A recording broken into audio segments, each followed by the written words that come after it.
So how did one of the most influential Americans online end up in Portugal? Portugal just checked a lot of boxes Okay. at the time. And this was, 4 years ago. When I saw the house, I was like, yeah, this is it. This is the one. This is the place. Portugal's great, but as we discussed, it's not perfect. Okay, taught me a lot about patience. And we talk about some of his mistakes along the way. It wasn't a big adjustment as far as like my needs, my personal needs. Okay. The biggest adjustment was... We agree on some workarounds to things. That's a hack. That's a great one. Yeah? Yeah, I agree with that. Okay. He opens up on why he's leaving. It was a hard decision. I was going back and forth on it. I feel as though Portugal is, it's a beautiful country. It's also very... Prince, thank you so much for joining us today. It is really good to just be in your presence and chat with you. And I'm really curious to know about why you moved to Portugal to begin with, because you had an amazing life happening in the US, a lot of traction being made on social media. So why up and move to Portugal? Good question. First of all, good to meet you. Yeah, great to meet I've been watching your stuff for a long time. You were one of the reasons I moved to Portugal. Became obsessed with all these Portugal videos, and you were a big part of that. So thank you. Humbled, man. Absolutely humbled. Portugal was a place that I had looked to. Good quality of life, good weather. For me, in my mind, I was like, I want to move outside the U.S. Yes. And Portugal just checked a lot of boxes Okay. at the time. And this was, 4 years ago. And, I had been to Lisbon, and when I was thinking about, okay, when I'm in the U.S., I was like, I want to move because I'm born and raised in St. Louis, Missouri. Right. We were just talking about the Rams, and I was like, I want to move somewhere else. And I was looking inside the U.S., and I was like, let me expand my horizons. Sure. And, I was thinking New Zealand maybe. I was thinking other places, and Portugal just consistently checked my boxes. Sure. I reached out to a real estate agent and flew in and saw about 10, 15 houses and found one and just moved in. And that was it. I just did it. Okay. Yeah. But like without scouting different parts of the country to move to, or what? Yeah, I talked to a few friends, and they told me about this area called the Algarve. Okay. And, because I had known Lisbon, but the Algarve, I was like, what's the Algarve? And they were like, oh, yeah, near some of the most beautiful beaches, not only in Portugal, in all of Europe. The climate is better there. So I was like, okay, let me check that out. And also, I'm big into community. And so there was a spiritual community that I was connected to. I was like, okay, this seems to check more boxes in the Algarve. So I started researching places in the Algarve and found out about Portimao, found out about Michoera, Figueira, which is where I am, and moved into this lovely, lovely place. Okay, so it initially started out where you contacted an agent, you took a look at properties when you made that visit. Were all of the properties in Algarve, or did you look around the country at all? No, just the Algarve. Okay. Just the Algarve. I think it was because of the communities around. That was a big factor for me to move here. Sure. When I saw the house, I was like, yeah, this is it. This is the one. This is the place. Oh, it's an incredible place. Yeah. Okay, so were you looking at all sorts of types of properties, like from condos to landed homes, or it had to be a landed home, it had to fit certain specifications? Yeah, I like space. Okay. And you don't come from space though? I don't. Right? No, I come from, the concrete jungle. And that's probably why I always dreamed about it. Okay. And I always dreamed about having a land, having almost a farm. Yes, And you've got it. Yeah. And just having the kind of like your own personal retreat space. Okay. Like, what would that do to your productivity, your creativity, your connection with yourself? Just to have that in your environment. I think it was Churchill. He said, we build our buildings and then our buildings build us. Okay. Being in an environment that can really cultivate the best you is everything. And so when I came here, it was a lot of work because the last owners, they were in their 80s. And, when you get that old, you kind of start letting stuff go. Sure. But I saw the potential, and we rebuilt a lot, a lot of blood, sweat, and tears. Yeah. A lot of tears. And voila, it was like the place that I could actually come back to and connect Amazing, amazing. Okay, so how did you move? What visa did you decide to come in on? Yeah. Are you on here, like are you living here with a visa, or have you had to kind of do 3 months on, 3 months off? Yeah, the golden visa. Okay. It took a long time. The golden visa was kind of, I don't even know where it's at now. I think they've changed a lot of these different rules and It's in the process, Yeah, yeah. I mean, I guess whenever you looked at moving here, you could still purchase real estate and get the golden visa. So is that what you That's did? what I did. Yeah, okay. That's So exactly you what bought I this did. place and got the golden visa. Exactly. Okay. Exactly. That's easy, straightforward. Okay. Yeah, in theory. And then, you start waiting like 2 years. and Right. There was like lawsuits and I'm thinking, Yes. because people were, I think, suing, and getting their visas faster. So I Yes. was like, all right, maybe I need to do that. But I just waited it out. It took longer, again, more tears. Finally got it through. But before then, I was doing the 3 months on and then leave and then was doing that. Okay, we know quite a few people that got the golden visa around your time, or applied, let me say, Yeah. not got the golden visa, but they applied for the golden visa around that time, and they had the same issue. It was like, these people wanted to move like soon, and they couldn't because they didn't actually have the residence permit components of it. So they were having to do 3 months on, 3 months off. And even IMA, the new organization that is in charge of this corner of immigration, they even admitted that they were throttling golden visa applications to push through family reunification and then D7 and D8 visas. Like they dropped the priority of golden visas. So they've admitted that. It was like one of those things that everybody already knew, Yeah. but for them to finally come out and like show a bit of transparency, That's great. it was good. And what also is good is now we've seen that towards the back end of 2025, they were getting through the backlog of golden visas. So things are moving better. But you did say that the process is changing, so which that could happen. We don't know. Yeah, We're still yeah. waiting on that information. Okay. So your plan is to get Portuguese citizenship, or just have that residency flexibility? Yeah, that was the plan. You're still on that pathway though, because you don't have to be living here to continue with your golden visa. Okay, that's interesting. Yeah, I didn't know that. Yeah. I feel like for the golden visa, I thought you had to maintain. Oh, you have to maintain your investment Yeah. for 5 years. Yeah. So I'm uncertain if I want to do that. Right.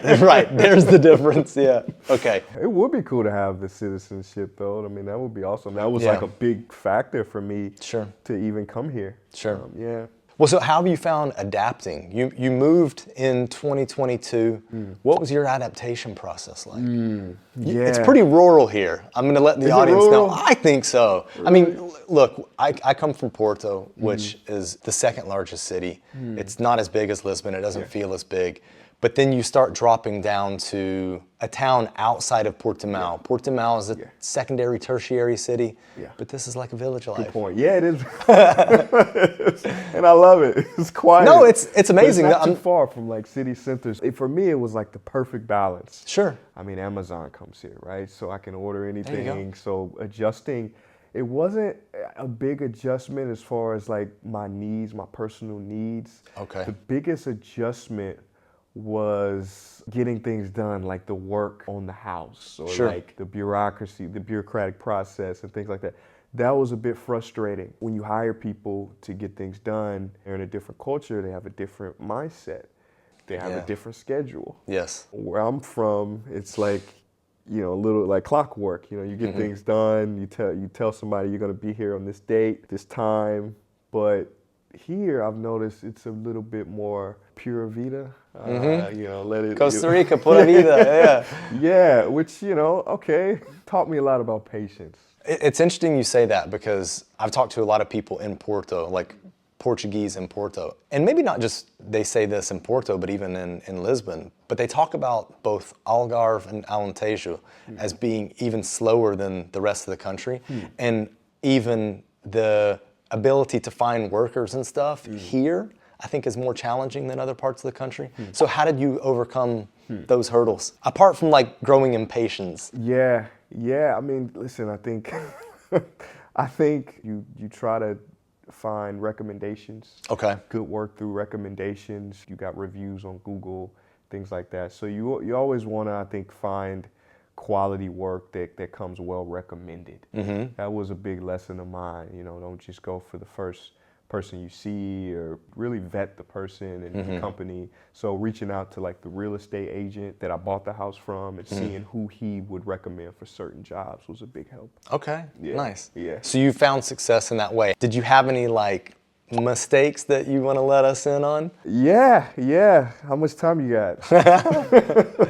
You got to keep an eye on things. Okay. You know, I've just found that you kind of have to get people on a certain schedule and follow up with people. You kind of have to go above and beyond than you would if my experience in the US. Sure. Like, you really have to stay on top of people, so to speak, and if you want to get stuff done. Yeah. Yeah. It feels like you're nagging a bit sometimes. Because that's the way I feel. Like when I'm following up with Then I'm Portuguese nagging- people, yeah, it's like yeah. I'm nagging them, and I don't want to feel that way. So actually, I end up getting Kalie on it because she's a bulldog. Okay. Like she'll that. go after it, You you need know. that And bulldog. yeah, You need and that. it takes me too out of my comfort zone. Yeah. So like when we really need to get something done, I just ask her like, "Hey, can you put pressure?" Because we've Yeah. noticed there are certain cultural differences where you want something done, you need it done, and you don't know if any movement's being made on it. Yeah. So like you've Yeah. got to send the email, make the phone call, ask the question. You do. You have to take initiative. And I would recommend people to even maybe look into getting an assistant that speaks the language that's in the culture to deal with these different activities. I think that's a good investment. We interviewed a guy like a couple years ago named Jim, and he actually talked about that. He's from North Carolina, but he said get a fixer. Get somebody that you can ring up. It doesn't have to be someone that's like on payroll. It's like someone that you can pay hourly basis to do little tasks, and that's your fixer. That's your contact with the language and the culture to overcome these things. That's a hack. That's a great one. Yeah? Yeah, I agree with that. Okay. So did you get a fixer in the end? I did. Okay. I did for certain projects for sure. Yeah. Okay, so going back to earlier, you were talking about community, and you moved here because of the community. What kind of community did you find? There was a spiritual community here. One of them is this guy called Muji. Okay. If you've heard of Muji, he's Monte Sahaja, which is like, I think it's like 2 hours from here. Okay. And he's got a huge, following online, and he's just got such beautiful direct teachings and beautiful community there. There's another one a little closer with a woman named Ganga. And so she kind of is part of this other spiritual community. And the spiritual community is not like, a cult or anything like that. It's really just about finding out who you are. Okay. Beyond the body, the mind. That's what really drove me to Portugal, because one of the biggest kind of, for me, missions in life is to find out who I am. Who am I? Am I just these thoughts? Am I just this body? And I figured that, proximity is the key to success. So being close to these communities will be good for me. Because I live in an area that is a bit more remote, and also I'm introverted too. So I don't go out too much. I go out when I need to go out. and I've got everything here. Okay. I've kind of built this like compound here. Yes. I don't need to, go out to the club or go out to party or anything like that. Sure. So I haven't built up a lot of, personal friendships with people inside of this village. I'm friends with everybody. I'm friends with the neighbors, but we don't hang out like that. I'm just not the type of person I am. Like friends or friendly? Yeah, I'm friendly. Friendly, yeah, okay. Yeah, okay. friendly. Okay. Yeah, like, borrow sugar type of friend. Yeah. I do crave that sometimes, like going out and meeting people kind of my age, ambitious people who are in, whether it's media, film, some creative endeavors. I don't see that as much here, but I always say if I want to move back to the US, this is a good place, I think, to retire, to really Specifically slow down. like Algarve or? Yeah. Okay. Yeah, it's a good place to really, I think, slow down and, connect to you and to your partner, to your family or something like that. Okay. But for a younger person, if this is your only place, it might not be as moving and shaking. Yeah, I saw that kind of driving in. And obviously, like, you don't want to judge a book by its cover, but I feel like I've been to enough of these like smaller Portuguese towns, villages, where you get a sense that there is kind of some sameness, not in a bad way, but from like a village that you'd find in the north to a village you find in Alentejo or Algarve. There's this character or quality about it. It has a culture that's similar, but it makes sense. The people know each other. I assume that like people are friendlier with you because you live here. Yeah. You're not like the outsider. Yeah. right? Yeah. Is that true? Yeah, I don't feel like I'm an outsider. I think, my neighbors, again, I live on 35,000 meters squared, so I don't really go out too much. But, when I'm on walks, Yes. we wave hi to neighbors Yeah. and can connect like that, like the owner of the market. Yeah, we're cool, definitely. Yeah. Do they know you're American? Yeah. And how do they feel about that? Is it strange for them that an American's here? Or? Yeah, I haven't felt any strangeness at all. Okay. See smiles and people wave and people are very like community centered. Like I was just talking to my neighbor the other day. I hadn't seen her in a few months. She's like, "Oh, it's good to see you." And her dogs were there, and she's like, "Yeah, if you ever need anything, you know where I'm at." Amazing. So Amazing. Okay. And are you having these conversations in Portuguese or English? English. Okay. I understand more Portuguese than I can speak. I do feel as though it would be an asset to really get fluent in the language. But yeah, I really just kind of speak English and use Google Translator. Okay. What's held you back from like learning more Portuguese or using it more? Is that introvertedness? I think it's not a necessity. Okay. I think that's it, because Okay. everybody kind of speaks a little bit of English. I can kind of deal with them, but I do feel as though if you really want to connect to a person, knowing their language and speaking their language can really allow you to really build a different relationship. Sure. Less surface. Sure. So what's held me back? Yeah, it's not a necessity. I can get around, move around, shop, do all these things without actually knowing Portuguese. Yeah. Especially in this area too. Don't want to use this excuse, but kind of time. It is a commitment. It is. That you would have to make. Maybe it's 30 minutes a day, but I think that mixed with the non-necessity of it made me kind of not really take it that seriously enough to really learn and become fluent. But I've got the books, I've got the audio, I just never took that next step. You know?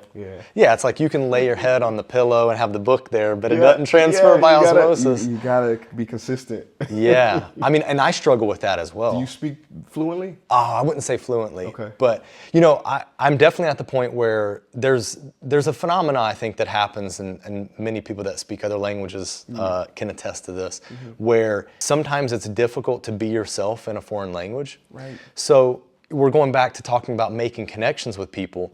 The fact that like you're speaking English to a non-native, non-English speaker, they're making a bit of a sacrifice on who they are to make that communication.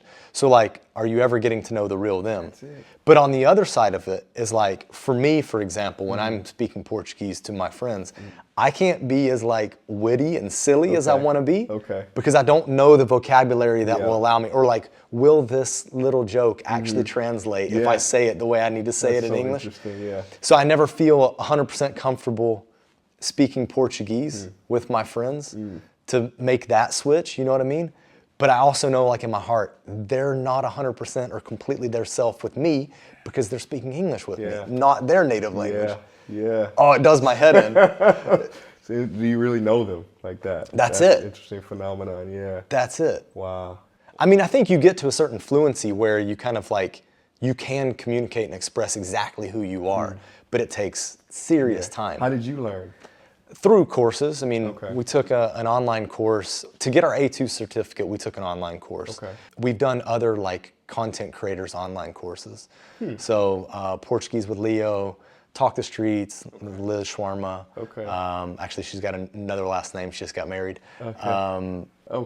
Portuguese with Carla, that's the course that I've continued with, actually.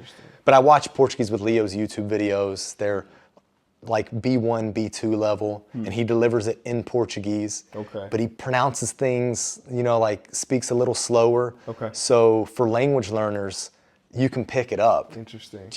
It's not quite like going out to the street and hearing it like super fast flying at you, and you're just like, what? Right, yeah. I think we've all had those moments, right?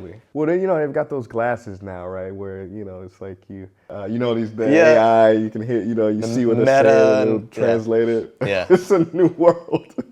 So what course would you recommend for somebody who's in my position, or somebody who's English speaking and wants to really quickly understand and connect with people who speak Portuguese? I think it's got to be something, because we were going back to like the whole time components or like structuring your day.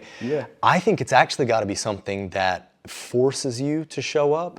So for example, the online course that we had, it was like a fixed time. It was 12 to 2 every day. And what was weird is when Kalie and I started, Live. Okay. Yeah. Okay. It was live, like Monday through Friday, 12 to 2, so we're getting 10 hours a week. When we started, Kalie and I were like, there's no way that we're gonna be able to like sacrifice 10 hours of our work week and keep up with our work. Well, we did.